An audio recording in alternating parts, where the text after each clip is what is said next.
Guys, Will here with W.T.F car reviews, and today we're reviewing the all-new 2025 Nissan Pathfinder Platinum. And a big thanks to Red and the rest of the management and staff here at Courtesy Nissan in Tampa, Florida for helping make this review possible. I'll leave a link to their inventory below, and if you're looking for a new car, SUV, or truck in the Tampa area, I would definitely recommend checking these guys out and ask for Red. And for those of you guys who don't know, the Pathfinder started off as Nissan's rear-wheel drive based body-on-frame midsize SUV back in 1986. Switching to a unibody platform for the second generation in 1995, but keeping the rear-wheel drive drivetrain before switching back to a body-on-frame construction for the third generation in 2004. For 2013, Nissan ditched both the body-on-frame construction and the rear-wheel drive platform for the fourth generation Pathfinder, and sticking to it for the fifth generation that you see here, with us since 2022, keeping a 3.5-liter V6 from the previous generation while ditching its CVT transmission in favor of this 9-speed automatic. For 2025, all Pathfinders get 2-year, 24,000-mile complimentary maintenance, with a power liftgate now standard on the SV and Rock Creek trim levels, with a base price of $37,000 for the base S, up to $49,000 for the Platinum that you see here. What else do we get for that money? Let's jump right in. So styling wise, really not a whole lot of changes since 2022. Still a great looking SUV. And here in this Platinum trim level, you get some serious luxury and features. I apologize for the wind. We have like 40-mile-an-hour wind gusts. I'm sure you can pick it up through the camera. I'll try to edit it out as best as I can, but if you guys are having some audio issues, just bear with me. I'll get inside of this SUV any minute now. We get full LED headlamps, full front parking sensing, forward-facing camera, updated Nissan badge, gloss black and chrome contrasted grille, and a beautiful gray metallic paint color. I'll leave a link right here to show you exactly the name of it. I'll check it out from this side for the side profile, wheel and tire setup, because the window stickers on this side of this 2025 Pathfinder. We get these silver and black contrasted 20-inch rims wrapped in Bridgestone Alenza Sport all-season tires. The dimensions being 255/50 R20. The 50 sidewall tires should keep the ride quality nice and plush. We'll see how the 255 wide tires put the power to the ground, because this is just a front-wheel drive, two-wheel drive version of the Pathfinder. It is available in four-wheel drive, all-wheel drive, just this specific Pathfinder does not have it. We have chrome Pathfinder lettering on the rocker panel side skirt area, 4-door smart access. We have black trim for the top part of the window trim, some more chrome beneath it, body color mirrors, LED turn signal on it, blind spot monitoring on the glass. We get the roof racks up top too, panoramic moonroof. The tints contrast this gray metallic paint color really nicely. I'll take a step back. Hopefully you guys can pick up the side profile in this 2025 Pathfinder. We have the same rear wheel and tire setup. The only difference is a smaller brake caliper. I mentioned the window sticker. Hopefully you guys can pick it up on camera. It's going to be really tough with the glare and the tints here on this 2025 Nissan Pathfinder Platinum two-wheel drive. You guys can pause, take a look at all the standard features. It comes really loaded. Options, well, $49,810 for the base price for the two-wheel drive model, $355 for the cargo package, giving us the protector, dividers, console net, first aid kit, $255 for the splash guards. You get 4 of them. The cross rails up top are $410, $425 for this premium paint color, $90 for the USB charging cable set, $295 for the carpeted floor mats, $1390 for the destination, totaling us out a tick over $53,000. 23 combined MPGs. That is solid for this large 3-row mid-size SUV. We get the same rear wheel and tire setup, some plastic cladding to help you out with rock chips if you take this pretty nice luxury SUV off-road. We mentioned those cross rails up top, panoramic moonroof, shark fin style antenna, LED taillights. The turn signals are halogen. The reverse lights appear to be LED. Updated Nissan badge, aluminum badging for the Pathfinder and the Platinum. Shout out Courtesy Nissan in Tampa, Florida for helping make this review possible. Trailer hitch, will leave a link right here, show you what this midsize SUV can tow. This Pathfinder also gets the smart tailgate. I'm usually not smart enough to figure out how those work, but on this Pathfinder I actually figured it out. All you gotta do is kick your foot forward and trunk opens right up. You have to wait for it to fully open before it closes, which is pretty self-explanatory, but once it's open, you just do the same thing, kick your foot forward, and the trunk closes right up. We get our exhaust tip in the lower right corner, and speaking of the exhaust tip, let's fire up this 3.5-liter naturally aspirated V6, and hear how she sounds.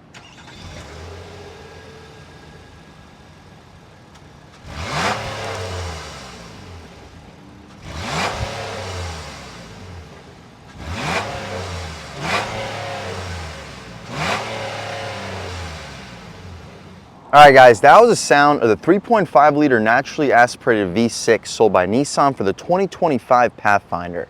And it sounds pretty good. With the 3,500 RPM rev limiter, it's not going to be too easy to really hear it through the rev range, but when we take it out for a drive, you should get a little bit of a better idea. But cranking out 284 horsepower, 259 pound-feet of torque, made it to a 9-speed automatic transmission, sending the power to the front wheels.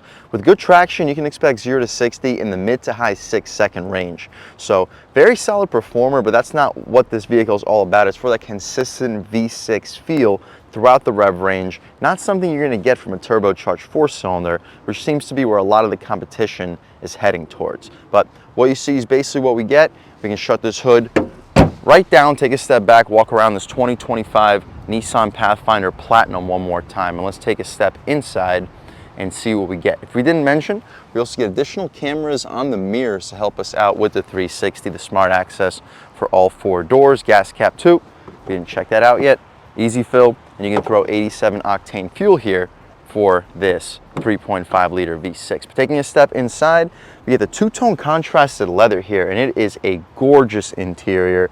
We get the white stitching to contrast the brown up top, and a gushy soft leather for the actual armrest. We get 4-window auto one touch, power folding mirrors, 4-way adjustable 2-person memory seats, aluminum door handle. The materials down below is just hard plastic, and we get the premium Bose audio system, which sounds really good. Some aluminum contrast all throughout this interior, part of the platinum trim pieces. Solid storage, you'll stack 2 footlongs on top of each other with a big gulp in front of it with no problem.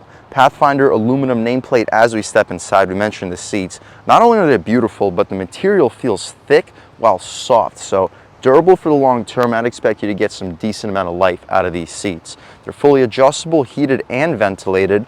2-way lumbar control. You can recline, drop, lift, and slide the front seats. But taking a step inside, we can really check it out. So foot on the brake, engine start, stop, and everything fires right to life. So with the Platinum, you're going to get the fully loaded interior here. The only option that this SUV doesn't include, which I do wish it had, is the all-wheel drive. If you're in colder climates, I'm sure it's going to be tough to find these SUVs without all-wheel drive, but here in Florida, it's basically a 50-50 thing whether it has all-wheel drive or not. Depends really on the dealership's allocation. And in Florida, for the most part, you don't need all-wheel drive. In the rain, it does help, but in northern climates, I would say that all-wheel drive with this powerful V6 is just about a must-have. Interior-wise, really not a whole lot has changed. The steering wheel is still thick, nice 10 and 2, very nice 9 and 3. Flat bottom, horn area is rubberized. The horn itself, loud and aggressive. People should be definitely getting out of your way. We'll do a window check. We get dual panes, that's appreciated. Volume and skip controls on the left side of the steering wheel. We get our adjustments for this infotainment screen, cruise control, adaptive cruise control. You can hang up and answer your phone calls with voice commands. The gauge display is fully digital for the Platinum trim level. We get about a 6,500 RPM red line and about 160 mile-an-hour speedometer. We can adjust and see everything else available, settings, compass with our song, trip computer, tire pressure you can see while you're driving, compass again, and right back where we started. The paddle shifters control the 9-speed automatic transmission. The stocks have a very satisfying click. Auto headlamps, auto high beams, and auto rain sensing wipers, all very appreciated features. Power tilt and telescoping steering column. We get our heads-up display adjustments. Hopefully you can pick up the heads-up display. It's a very bright display, very easy to see even with sunglasses on. We get our power trunk release, adaptive steering, lane keep assist, interior brightness, power tilt and telescoping steering column, more of that aluminum contrast and leather stitching all throughout the front part of this dashboard. Soft touch for the dashboard top itself. The stocks have a very satisfying click, auto headlamps, auto high beams, and auto rain sensing wipers. The infotainment system is a little bit towards the dated side of things. This is the home screen with weather, stocks, sports. You can also check out the map. Also a little bit towards the dated side of things. The resolution is good. The response is fine. It's not quite as great as Nissan's new updated system that we're starting to see in some of their other models. We get shortcuts all throughout those, so that's appreciated. Not everything has to be done through the touchscreen. Climate 2 gets hard buttons, engine start stop, hazards. We check out the camera too. This is our forward facing with guidance lines and trajectory. Press one more time. We get our side blind zone camera so you don't scuff up these beautiful 20-inch rims and a full forward facing camera. Press one more time, we return right back where we were. The backup camera, you do it through the gear selector. Here it is, guidance lines and trajectory for the 360 as well. Throwing right back into park, and we return right back to the previous screen. Also, the side mirrors go down to your rear wheels. When you put the car into reverse, so you get a better idea of where your rear wheels are. We get heated and ventilated seats, dual zone automatic climate control up front with the third zone climate adjustments for the rear, heated steering wheel, the gear selector control, and the 9-speed auto transmission, soft leather trim for where your knee will often hit, electronic parking brake with auto hold, auto engine start stop we can disable for this review, drive mode select. Our drive modes include standard, eco, snow, sport, and tow. We'll start off in standard, try out sport, try out eco, and just see what the differences are. Nice little key holder, cup holders. You'll fit 24 to 32 ounce bottles. Nice spot for a phone or a wallet. Wireless phone charging pad, USB-A and C port with 12 volts to the left of it. Pathfinder etched into the super soft leather center console, contrast stitching. Spacious 2 pen holders, business card holders, and you'll fit probably 3, maybe 4 2-liter bottles of soda, coin slots. The glove box, you get 2 tiers. You'll fit probably 3 or 4 pairs of gloves in this middle tier. You can drop the actual glove box. It's stamped, not lined in felt, but I'd expect you to fit 20 license plates, 2 pairs of shoes with no problem. We get a pretty thin framed rear view mirror. It's auto dimming but not frameless. 3 garage home link settings on it. Sunglass holder. Interior lights appear to be LED. We can open up this shade for the panoramic moonroof. It opens up decently quickly. Press one more time to complete the slide process. And once it slides, we'll open up the glass. Glass opens up underneath the second panel so it doesn't stick out like a sore thumb. That's appreciated with those roof rails. See if it goes out any further, it does. So well into the second row of space, it's a large opening. We can poke our way out of here. Very windy day today in Tampa, Florida, although it's sunny and 68 degrees. The heat wave is officially over. We can shut the glass right up. We'll leave the shade open so when we hop out back, you guys can see how much light would potentially be in the cabin if it wasn't a super cloudy day. But that's about it for the front seat, at least, of this 2025 Nissan Pathfinder Platinum. Let's take a step out back, see how much space is offered back here. Hop out into the third row, check out the cargo space, and then take this SUV out for a drive. So we get leather stitching out back too, sunshade that's nice for the kids, soft touch armrest, auto one touch for the window, aluminum door handle, nice storage pocket, and you'll fit 2 24 to 32 ounce bottles. Same with the bottom tier. You have a ton of cup holders in this SUV, additional Bose speaker, plastic step-in plate. We have these beautiful perforated leather second row seats too. They're heated, not ventilated, with 2-tone contrast. You can slide them and recline them. Legroom looks solid. I'm a little bit over 6 feet tall, sitting behind my seat settings, and I still have about 6-7 inches of knee room. The seat, this is furthest back seat setting, but still I have plenty of space. Mat pockets behind both the front seats. Headroom, I have about 1 inch of it, so the moonroof does compromise a little bit of the headroom. You can actually clearly tell how much it would compromise. So if you have people in the second row that are over 6'3", 6'4", don't get the moonroof, but at the end of the day, they can also recline the seat if nobody's in the second row, and the seat reclines pretty significantly. It does slide your knees up decently, so it all depends on your overall size. Either way, these second row seats are very configurable. Third zone climate control, heated second row, 120 volt, 150 watt AC outlet, USB-A and C port, with the air vents blowing directly into your face, LED interior lighting, grab handle, no hooks though for suits or a dress. You could theoretically just hook it to that grab handle. That's about it though, guys, for the second row. Let's hop out into the third row. See how much space is offered back there. Press the button and the seat completely shoots up for you, and you can lift the third row seat up relatively easily. As you see, there's 3 seat belts back here. I don't necessarily think you'll fit 3 adults in the midsize 3-row SUV, but you'll easily fit 2 full-size adults. I'm a little bit over 6 feet tall, and with the seat in its furthest back setting, my knees are starting to touch, but you can compromise a little bit of that knee room, and people that are over 6 feet tall will comfortably fit back here. Headroom, I have about 1 inch of it, so yeah, if you're under 6 feet tall, you should be fine back here. 2 cup holders with a charge port. It's a USB-A on both sides, and the air vents that blow directly into your face, also appreciated for the third row. I mentioned a cup holder, speakers, and you have a button here to press. You can kind of mess with the second row passenger pretty good. for long trips. So definitely keep that in mind if you got siblings that are known to be fighters, so they don't press that button and start all these fights in the back seat. Anyway, that's about it for the third row. Let's hop out into the cargo space, see how much space is offered back there, and then take this 2025 Pathfinder Platinum out for a drive. We showed you guys how the smart trunk works.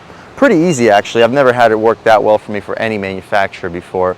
And as you guys see with the third row up, you have a decent amount of space, but unless you plan on keeping passengers back here permanently, I recommend leaving the third row down. If you do need to leave the third row permanently up, I recommend removing this tray. It gives you about an additional 2 or 3 cubic feet of cargo space, but we don't need the third row seat up. We'll drop it right down. You have to actually drop the headrest manually and then push the seat forward. Hopefully you have a good idea of the cargo space. It is very spacious. I'll leave a link right here, show you the exact amount of space with the third row up, third row down, and with the second row down.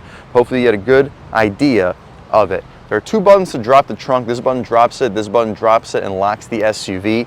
We don't need it locked, but we'll use a smart function. Just kick the foot forward and the trunk closes itself. That's about it though, guys, for the inside and outside of the all-new 2025 Nissan Pathfinder Platinum. It is a beautiful luxury SUV under the $50,000 base price point, around 53, with some options after destination. You are getting a lot for the money. I do wish it had standard all-wheel drive, but then it'll probably go up 2,000 or 3,000 bucks, but to be expected. You can always option up for the all-wheel drive model. But here we have the two-wheel drive 2025 Pathfinder Platinum. Let's take it out for a drive and see what it's got. All right, guys, now we're just about seeing everything we need to see with the inside and outside of the all-new 2025 Nissan Pathfinder Platinum. Let's take it out for a drive and see what it's got. My first impressions, the steering here is buttery smooth, and the shape of the wheel is just about perfect. I do wish the 9.3 cut in a little bit more, but that's my only complaint.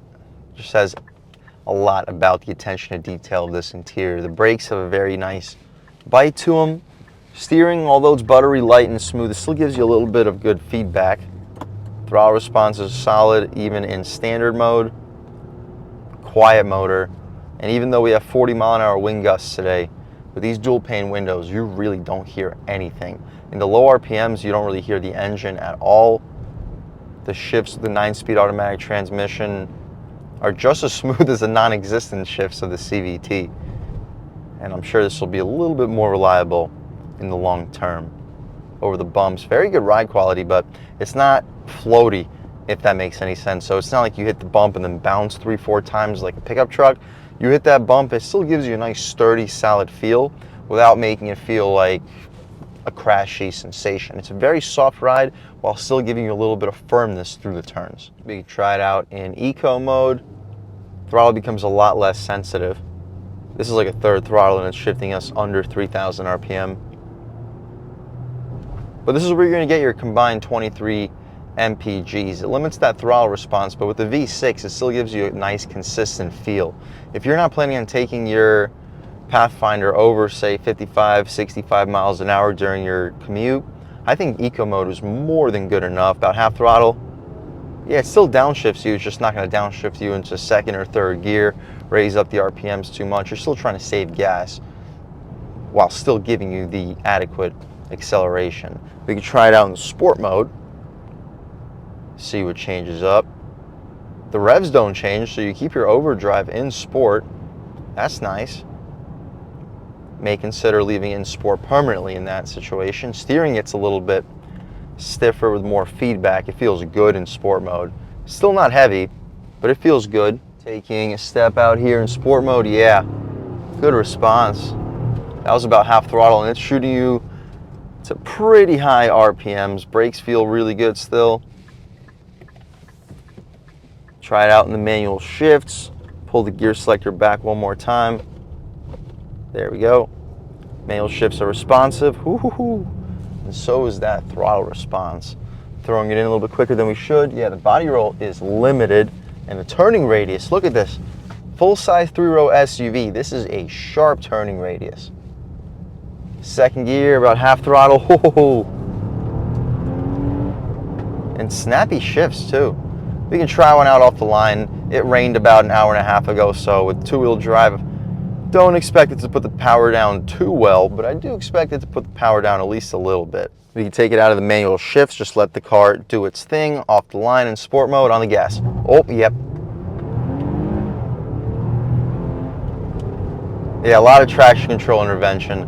Even if it didn't rain, I feel like there would be a decent amount of wheel spin with this powerful V6 and just two-wheel drive. If you're looking to do some spirited driving and expect this thing to put the power to the ground, do yourself a favor and go with the four-wheel drive, especially if you're going to be going with the Platinum. You're spending almost $50,000 either, or you're spending $50,000 either way. Spend the extra couple thousand and get the all-wheel drive. You will really appreciate it. But either way, in sport mode, once you're moving, everything feels really good. It's just to get moving, it's going to take a little bit of conscious throttle applications. Bump, ride quality is still great. We can open her up a little bit more than we have been. Real quick, first gear on the gas.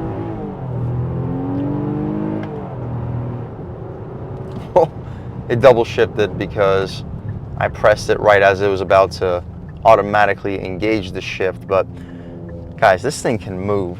Real world turning radius test, sharp. Second gear, we'll run it through the rev range on the gas. Yeah, you look down and you are moving, taking it out of the manual shifts and taking it out of sport mode. Guys, this is a solid SUV. I wish Nissan also offered this engine in a two-row. I guess technically they did with the Murano, but we'll see what they do with this new upcoming Murano power plant wise. This is a good power plant. It's just a shame that you have to go with the three-row SUV variant to get it. You can say the same thing about the Armada's V8. It's a shame you got to go to the Armada to get that. It would be pretty cool to get the Armada V8 available into this Pathfinder, but I'm sure at that point it's not going to be able to have a front-wheel drive option. It'll be four-wheel drive only, but I think I'm getting a little bit carried away with myself. We'll throw it in a little bit quicker than we should one more time. Handling is good. Even with front-wheel drive, still puts the power down pretty good, but overall, if you're looking for a six-cylinder luxury SUV, but you don't want to pay more than $55,000, I recommend still going with the all-wheel drive, but this is an awesome one to go with. This interior is top-notch luxurious, silent. 40-mile-an-hour wind gusts today, and I don't hear anything with these dual pane windows. And with the Bose premium audio system, even if you do hear something, turn it up a little bit and it'll drown out just about all the noise. The seats are comfortable, heated and ventilated. You get a 360-degree camera, upgraded sound system as we mentioned, tri-zone climate control, and 3 rows of seating. If that's what you're looking for, guys, sub $50,000 for the base price. This 2025 Nissan Pathfinder Platinum is an unbelievable luxury SUV, which is still available with a naturally aspirated V6. And a big thanks to Red and the rest of the management and staff here at Courtesy Nissan in Tampa, Florida for helping make this review possible. I'll leave a link to your inventory below, and if you're looking for a new car, SUV, or truck in the Tampa area, I would definitely recommend checking these guys out and ask for Red. And a huge thanks to all you guys for watching. I had a great time making this video. If you're new to the channel, please subscribe. If you've already subscribed, thank you so much. You guys know the channel is just not possible without you, and I really appreciate the constant support. But again, if you haven't subscribed yet, please subscribe. Leave a like too. It really helps me out, the YouTube algorithm. That's how these videos get promoted to new people. Leave a comment. Let me know what you like. Let me know what you don't like. Leave a comment. Let me know if there's any specific cars, SUVs, or trucks you want to see reviewed on this channel, and I'll definitely try getting those videos for you ASAP. But other than that, again, thank you guys so much for watching, and I hope all of you have a great day.